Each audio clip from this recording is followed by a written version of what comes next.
নমস্কার এবং সুপ্রভাত বন্ধুরা আজকে আমি আপনাদের একটা টিপস দিচ্ছি। যেই টিপসটা আপনারা দেখতে পারবেন যে একটা 2 ফুটের টিউবলাইট কেমন করে তৈরি হয়।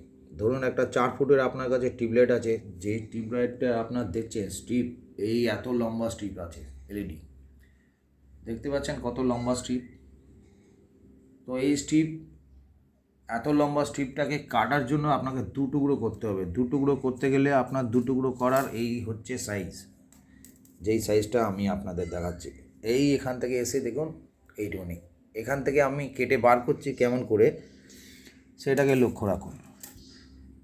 এই 2 ফুটের স্ট্রিপটাকে, এলইডি স্ট্রিপটাকে কেটে রাখার জন্য আপনার কি লাগবে, এরকম একটা টেপ লাগবে, যেটা 3 মিটার 5 মিটার হতে পারে। টেপটা এমনি লম্বা থাকবে। এই টেপের মাপে আমি ঠিক এই জায়গা পোর্শনটা যেটা আছে, এই পোর্শন থেকে আমি টিউবলাইটটাকে ধরে নেব, ঠিক এটা বরাবর। ঠিক দেখুন এখানটায় আসবে, এই দেখুন 2 ফুটের কাছাকাছি ঠিক এই মাপে আপনি কেটে নেবেন।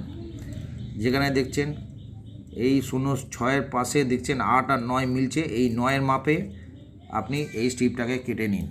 অবশ্যই আপনি আগে চেক করে নেবেন স্ট্রিপটা ঠিক আছে কিনা। যেমন আমার চেক করা আছে, আমি এইদিকে একটা ব্লেড নিয়ে খুঁচিয়ে এখান থেকে মাইনাস প্লাস বার করে নিয়েছি। আপনারাও সেমনি করবেন, কি এই এতটা মেপে এই জায়গাটা কাটবেন, কেটে এখানে মাইনাস প্লাস একটুখানি। তার জন্য আপনার কি কি লাগবে আমি আপনাকে দেখিয়ে দিচ্ছি।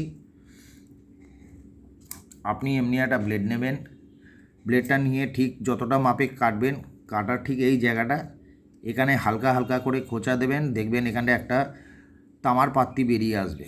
এদিকেও ঠিক এমনি করে খোঁচা দেবেন, দেখবেন যে তামার পাত্তি বেরিয়ে আসবে। তখন ওখানে সোল্ডার করুন, সোল্ডারিং আয়রন নেবেন, এমনি আয়রন নিয়ে ওখানে সোল্ডার করুন। সোল্ডার করে 2টো তার লাগান। 2টো তার লাগানোর পর আপনি দেখবেন যে আপনি ওখানে কানেকশান পাচ্ছেন। দ্বিতীয় কথা, আপনি কি করবেন দেখুন, এমনি একটা কাটার রাখবেন, খুব আস্তে আস্তে সাবধানে। এই টিউবলাইটে এখানটায় করবেন কি, এমনি একটা তাতাল দিয়ে একটা মার্কার পেন রাখবেন, আপনি এখানে মার্কিং করে দেবেন। মার্কিং করার পর আপনি এই যে ডটটা আমার আছে, ডটটা আমার করেছি, এই ডটটার এখানে ভালো করে গোল করে দিন। গোল করে দিয়ে যদি আপনাদের কাছে কাটার কিছু না থাকে, তো আপনি অবশ্যই করবেন কি, আপনি একটা তাতাল ইউজ করবেন। খুব হালকা সামান্য ফুটো করবেন এই জায়গাটায়, এইরকম মোটা দিয়ে ফুটো করার পর আপনার যখন স্ট্রিপটা তৈরি হয়ে যাবে, তখন ঠিক দেখবেন ঠিক এই রকম আসবে। এইরকম জায়গা থেকে আপনি কেটে বার করে দিন। আপনি হ্যাকসো দিয়ে কাটতে পারেন, আপনি একটা ব্লেডও ইউজ করতে পারেন। ব্লেড দিয়ে ইউজ করে আপনি এই জায়গাটাকে করে নিন। আমি ফুটো বড় করে নিয়েছি,